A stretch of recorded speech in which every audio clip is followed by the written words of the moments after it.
Stop getting that car loan. Stop it. A car, stop getting that loan. Why are you taking a loan for your car?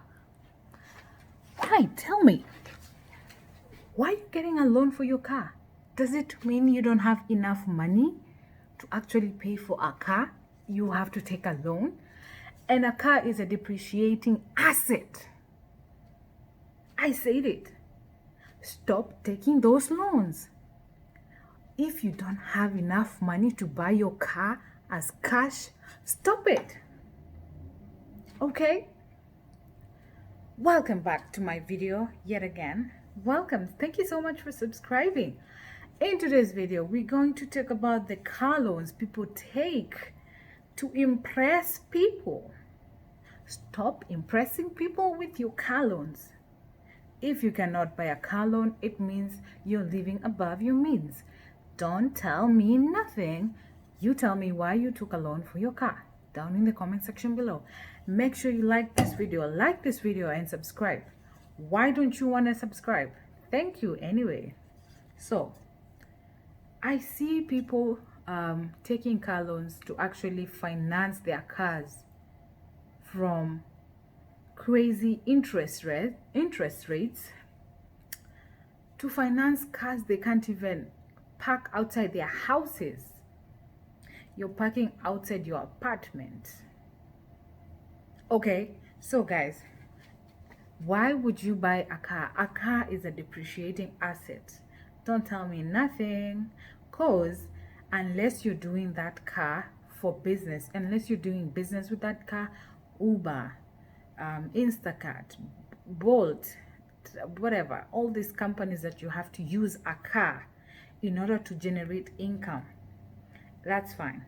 But you are going and buying a car to impress your people, so that because you're going to Vasha weekend iliisha last week, so you want a car because you want to impress people in your wedding or at your workplace, just because you're getting 100k salary, and then you go for a loan of 2 million Kenya shillings. Acha uchenka, acha, it's stupid. So I said it. It's not. The moment your car hits the road, my friend, it is worth every single. It drops its worth every single time you take it out of your car, of your garage. In fact, even when it says in your garage, man say it's a depreciating asset. I don't understand why people pick loans to buy a car. My mind told me never take a loan. In fact, loans are only for businesses where you want to scale up, not even when you're starting out. I'm even thinking of maybe starting a capital loan business to give people, because people are taking loans everywhere, which they are so unnecessary. Just because you want to impress people, downsize. So why downsize everything?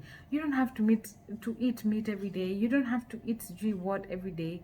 I see some of these celebs are saying we didn't even give them share or contribute X amount of money to their call of help. Someone is expecting the whole society to actually chip in and feed their wives, feed their children, and yet they have all the ability to actually do a YouTube channel and make people laugh. And this YouTube, by the way, if you have a good personality, YouTube is for you. Some of us out here are struggling because we have to keep up with the YouTube, and we have to build ourselves and create ourselves and present ourselves to you. But it's not easy, okay?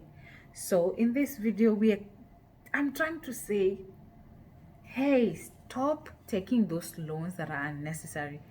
Don't take those loans because they actually stress you out more, okay?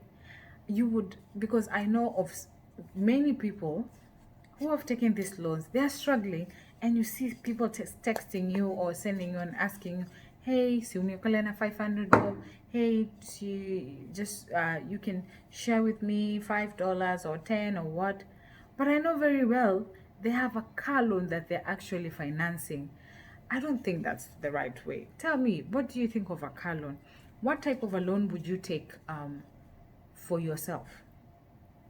Is it a business loan? Is it a car loan? Is it a mortgage? Mortgages are fine. You need a roof under yourself and your family. But what's the essence of taking a loan for a car? Okay. I don't think that's very prudent of people, just because probably they're lacking some financial education. Yes, I said it, because you cannot pick a loan of like 2 million Kenya shillings, that's $20,000, of a car, and yet you're paying an interest of like 20%, well, 10, 15, 20% of these cars, and yet you don't even have any amount of money invested, whether it's in the stock market, whether you've saved money. You don't even have an emergency fund. How depressing is that? Really? Please don't take a car loan. I see people actually you would rather take your money and invest in yourself in terms of education. I see people taking so many loans for their education, which is fine. If the schooling that you're going, the college you're doing, is going to make you more money when you come out to pay off the debts, fine. I agree, that's fine. And you want to advance yourself, but before you do that, you have to do your sort of SWOT analysis. What are the pros and cons, or the strengths of getting this schooling or education, or this thing that I'm taking a loan for? Is it even worth it? Look in terms of the next 5 years. Where is this degree gonna take me? Where is this car gonna take me? Where is this asset? Where is this cooking stick is gonna take me if I bought it on a loan? I mean, some of these things are pretty simple, but that's why we don't build generational wealth, and because we're actually stuck with our previous kind of wealth. What do I say? Things that are tying us down, which is not even necessary, just because we want to impress other people. I don't think it's the right way. And the right way is to try live below your means. The first step is try live below your means. Accept that you don't have the 100K. Accept that you don't have the 10K. But the fact that you're watching this YouTube video probably means you have some coins for the internet bundles, and maybe some left for tomorrow. Why don't you save that money? Open a CDS account. It is free. Invest in the stock market. Invest in the international markets. You don't have to have 1,000, 10,000 to do all these things. So my encouragement for you today is, if you see it in your mind, then you can hold it in your hands. Keep chasing your greatness. Peace.